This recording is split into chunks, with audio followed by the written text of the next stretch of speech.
A Greek Stoic philosopher, Epictetus, said, "It's not what happens to you, but how you react to it that matters." We can as well say, it's not what happens to you, but how prepared you are that matters. When it comes to the economy of the world, it's like a wall clock. There's always a comeback. For instance, if you live till 70, you'll experience at least 3 economic recessions and probably an economic depression in your lifetime. If something is so common and unavoidable like economic recession, then it might be wise that everyone prepares for it.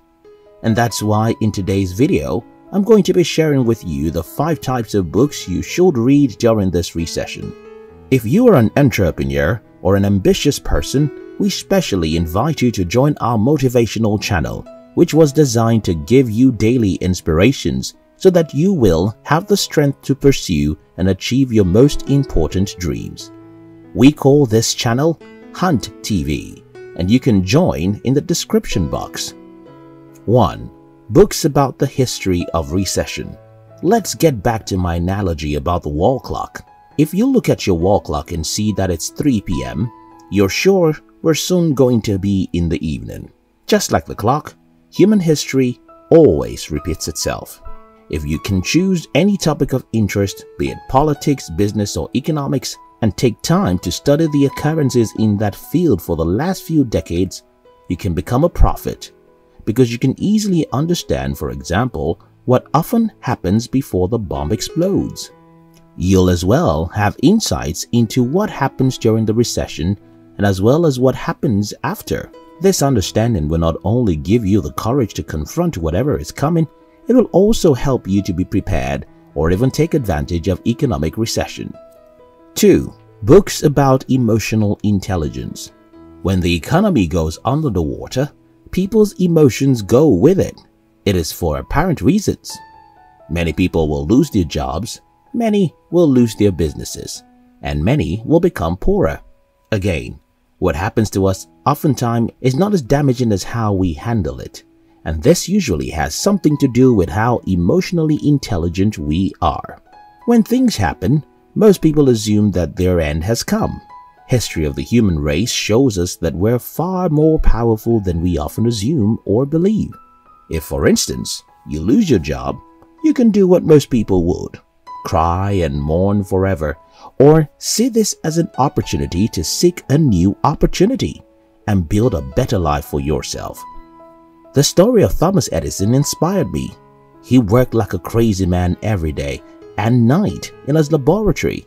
But one day, after several years of hard work, the laboratory caught fire. Edison stood afar and watched as his decades of work was turned to ashes. And instead of breaking himself and his spirit, Edison told his son, "We're starting all over again tomorrow." And that was what he did. You see, that single incident was capable of destroying his entire life if he had allowed it. As the whole world goes through a challenging time, so many people are going to be broken. Don't let that be you.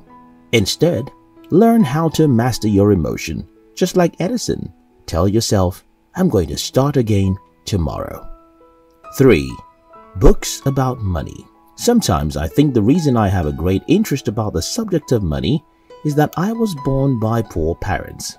But that will be incorrect, as there are billions of people in the world who grew up in poverty, yet they have no interest in learning about money. I have a friend, a very smart guy, who never read a single book about money. Imagine some of those facts you know, yet you don't believe is true. That's how this appears to me. I asked my friend if he had ever read any book about money and he told me no. I know this is true, but I find it difficult to believe that it's true.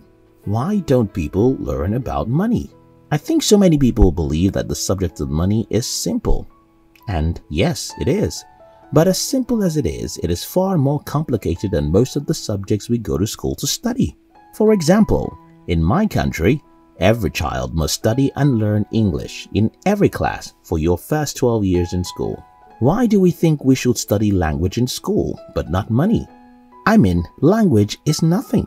If you can hang around people who speak a particular language, or you were born by the people who speak it, You can speak it even if nobody ever taught you how to speak it yet.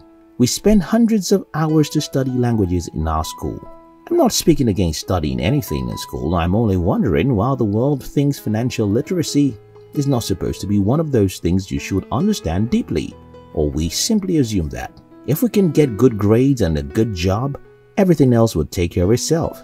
Well, I wish that is simple, but it's not. Working for money is an entirely different game from making money, and making money is even different from growing it and keeping it. Now that you're probably in lockdown at home, you'll do yourself a great favor by reading a few books about money and how it works. 4. Read biographies. I can hardly recommend books without mentioning biographies. The reason is that biographies often contain most things you need in books. Take economic recession, for instance. Almost everyone who has ever lived has gone through some difficult economic era. For example, Isaac Newton was in his 20s when he discovered gravity. But it wasn't as simple as that. He had to be alone for a long period because there was a lockdown as we're experiencing right now. It was a difficult period for him and millions of people all over the world, but he turned it around and gave the world a gift by doing so. While reading the biography of Albert Einstein, I read about the time he was having financial difficulty, and he wished he was a plumber instead of a scientist. Do you get the point? Reading the story of your favorite successful people at this period might end up giving you the courage you need to overcome whatever obstacle you have to face during this difficult time. 5. Read motivational books. I remember reading Tough Times Never Last, But Tough People Do by Robert Schuller several years ago. I remember reading Failing Forward by John C. Maxwell. I remember reading many other motivational books and felt like I had the strength to face life. I remember losing businesses and I would smile, even though I didn't know how to start again. I somehow believed that I have the power to figure it out because I had read a lot of things that inspired me and gave me the courage to believe in myself. Think about Tough Times Never Last. For example, the book tells you the stories of several people who went through tough situations and still made it to achieve some worthwhile dreams of their lives. Failing Forward is about how failure is almost a prerequisite to success and why you have to be strong, courageous, and optimistic during a time like this. And for those of you who hate reading, we have something fun for you, and that is we have a team of people who work hard to study the lives of some of the most successful people in the world, compress their stories into a 4-minute video, and then use that story to inspire you. We have a different channel for that, which we call Hunt TV. If there's any channel you need during this period, that should be Hunt TV. Thousands of our fans have joined Hunt TV.